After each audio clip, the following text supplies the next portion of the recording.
Bismillahirrahmanirrahim. Assalamualaikum warahmatullahi wabarakatuh. Apa kabar anak-anakku semua kelas 11 perbankan? Semoga kalian selalu dalam keadaan sehat walafiat. Alhamdulillah, pada kesempatan kali ini Ibu akan menjelaskan materi kita yang kedua, yaitu materi sumber dana bank syariah. Pengertian dari sumber dana bank adalah semua usaha bank dalam menghimpun dana untuk membiayai operasional bank, atau bisa kita katakan sumber dana bank ini merupakan sumber modal yang akan diputar oleh bank untuk membiayai segala kegiatan operasionalnya. Dalam sebuah bank, baik itu bank syariah maupun bank konvensional, terdapat 3 kegiatan inti, yaitu yang pertama adalah menghimpun dana, yang kedua menyalurkan dana, dan yang ketiga kegiatan jasa. Kegiatan menghimpun dana ini jika disederhanakan mungkin bisa berarti kegiatan dalam mengumpulkan uang. Ada 3 produk di bank yang bisa digunakan untuk menghimpun dana. Yang pertama adalah produk tabungan, produk deposito, dan juga produk giro. Jadi dana yang berasal dari masyarakat atau yang berasal dari produk himpunan nanti akan digunakan oleh bank untuk diputar lagi untuk membiayai semua kegiatan, terutama kegiatan operasional bank.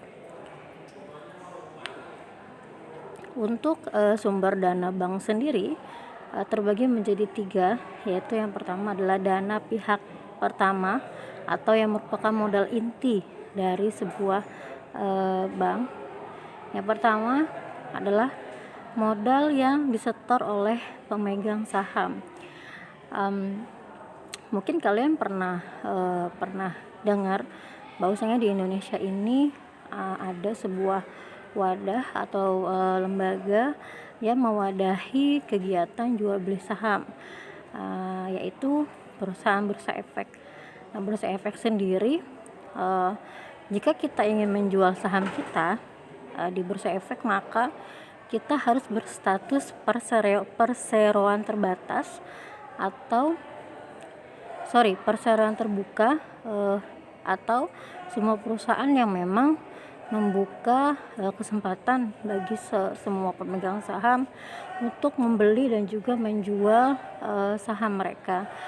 Katakanlah misalnya untuk harga saham per lembar adalah 1.000. Maka kalau misalnya kita punya uang 1 juta, maka kita bisa membeli saham dari perusahaan tertentu sebanyak sekian lembar dengan harga per lembarnya adalah 1.000. Nah, jika kita membeli saham sebuah perusahaan, maka otomatis setelah 1 tahun dana kita mengendap di perusahaan tersebut, maka kita akan mendapatkan bagi hasil atau keuntungan, atau mungkin bahasa ekonominya adalah emiten. Kita akan mendapatkan keuntungan yang akan dibagikan oleh perusahaan tersebut. Nah, kapan kira-kira perusahaan tersebut membagi labanya?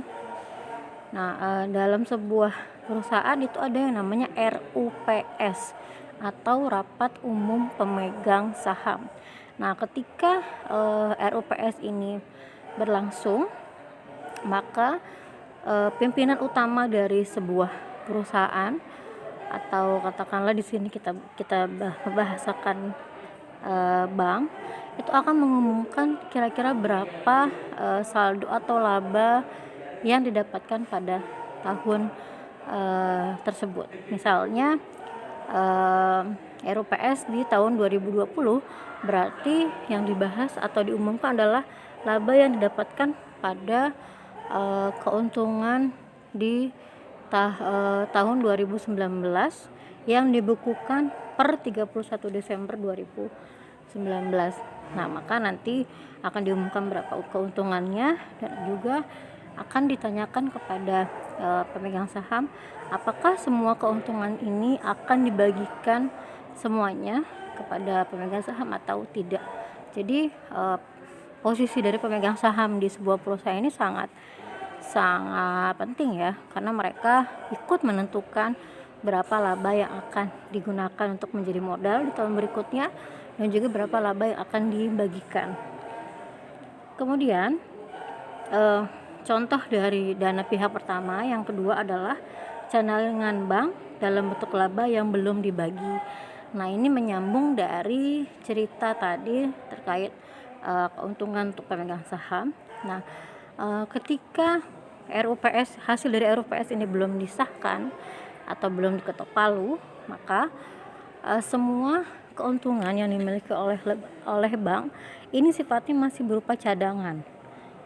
Ya, dan kenapa cadangan? Karena memang belum bisa dibagikan kepada seluruh pemegang saham dan belum bisa ditentukan berapa keuntungan yang akan dijadikan modal di tahun berikutnya. Nah, maka semua ini namanya adalah cadangan bank dalam bentuk laba yang belum dibagi.